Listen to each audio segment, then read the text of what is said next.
અમદાવાદ શહેરમાં છેલ્લા ઘણા સમયથી અસામાજિક તત્વોનો આતંક વધી રહ્યો હતો. તેને ડામવા માટે પોલીસે ખાસ એક્શન પ્લાન બનાવ્યો હતો. ગુનેગારોના ગેરકાયદેસર મકાનો પર પણ બુલડોઝર ફેરવવામાં આવ્યું હતું. સાથે સાથે પોલીસે લીધા ગુનેગારોની સામે પાસા અને તડીપારની કાર્યવાહી પણ કરી છે. આજે શહેર પોલીસ કમિશનરની અધ્યક્ષતામાં ખાસ બેઠકનું આયોજન કરવામાં આવ્યું.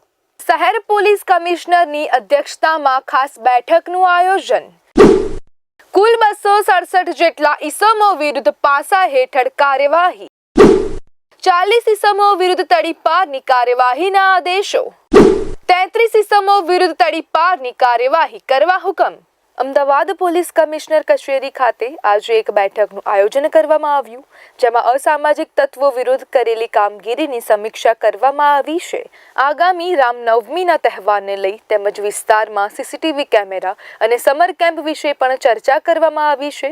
અસામાજિક તત્વો વિરુદ્ધની આ મુહિમના કારણે ફક્ત એક જ માસમાં એટલે કે ફક્ત માર્ચ મહિનામાં જ અમદાવાદ શહેર પોલીસ કમિશનર દ્વારા શહેરના કુલ 150 અસામાજિક તત્વોની પાસા હેઠળ રાજ્યની ભુજ જેલ ખાતે 40, રાજકોટ જેલ ખાતે 30, સુરત જેલ ખાતે 45 તેમજ વડોદરા જેલ ખાતે 35 ઇસમોને જેલના સળિયા પાછળ ધકેલી દેવામાં આવ્યા છે અને કુલ 33 ઇસમો વિરુદ્ધમાં તડીપારની કાર્યવાહી કરવા હુકમ કરવામાં આવ્યા છે.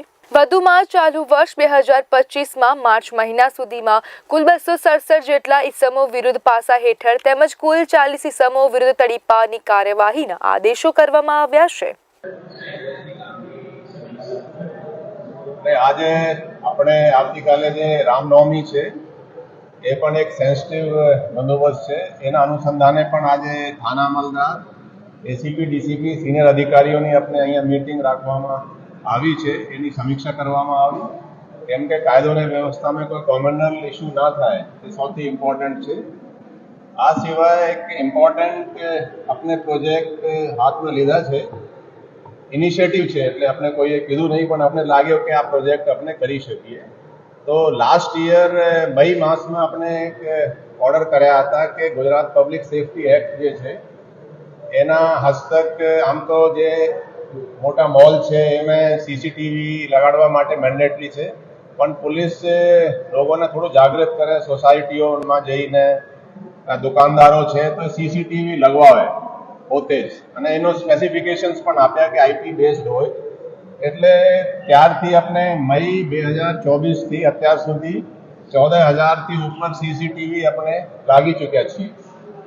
હવે એ સીસીટીવી લાગી છે તો એનો ફીડનો આપણે કેવી રીતે ઉપયોગ કરીએ એના પણ આપણે લાસ્ટ મંથ આપણે ડિસિઝન લીધું. એના માટે આપણે ટાસ્ક ફોર્સનો ગઠિત કર્યા. ટાસ્ક ફોર્સમાં તમામ ડીસીપીઓ છે, જેસીપી ક્રાઇમ એનો હેડ કરી રહ્યા છે. હવે પબ્લિક ભાગીદારીથી આની પબ્લિક જે રોડ હોય, ઇમ્પોર્ટન્ટ જગ્યા, જે જાહેર જગ્યા હોય, એની અમુક ફીડ પોલીસ સ્ટેશનમાં આવે અને એ ફીડ આપણે કંટ્રોલમાં પણ આવે. એમાં સરકારનો કોઈ ખર્ચો નથી, પણ કાયદો અને વ્યવસ્થા માટે ખૂબ જ સારી રહેશે. તો એની પણ આજે આપણે સમીક્ષા કરી. એમાં અત્યાર સુધી 250 જેટલા સીસીટીવીની ફીડ પોલીસ સ્ટેશન અને કંટ્રોલ રૂમમાં આવી ચૂકી છે. એટલે ટૂંકમાં જોઈએ તો આ 14,000 સીસીટીવીનો પોલીસના ઇનિશિયેટિવથી જ એ લાગ્યા છે અને એની સીસીટીવીનો ઉપયોગ પણ આપણે કરી રહ્યા છીએ લોક ભાગીદારીથી. એમાં જીટીપીએલની આપણે ખાસ હેલ્પ લઈ રહ્યા છીએ. પોલીસ કમિશનરે ઉચ્ચ અધિકારીઓને આપેલી સૂચના મુજબ કચેરીમાં આવતા મુલાકાતીઓને દરરોજ બપોરે 12 થી 2 રૂબરૂ મળી તેમની રજૂઆત સાંભળવી તેમજ તે લેખિત અરજી આપે તો તે લઈને કાયદેસરની કાર્યવાહી કરવી. સંજોગોવસાત કોઈ અધિકારી હાજર ન હોય તો તેઓએ તેમના તાબામાં આવતા પીએસઆઈ અંગત મદદનીશને અરજદારને સાંભળી તેની લેખિત અરજી લેવાની અને તે અધિકારી સમક્ષ વંચાણે મૂકવાની સૂચના આપવી પડશે.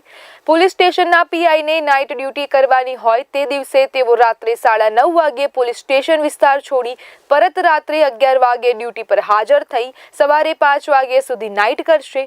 નાઇટના બીજા દિવસે 12:30 વાગ્યે પરત ડ્યુટી પર હાજર થવું પડશે.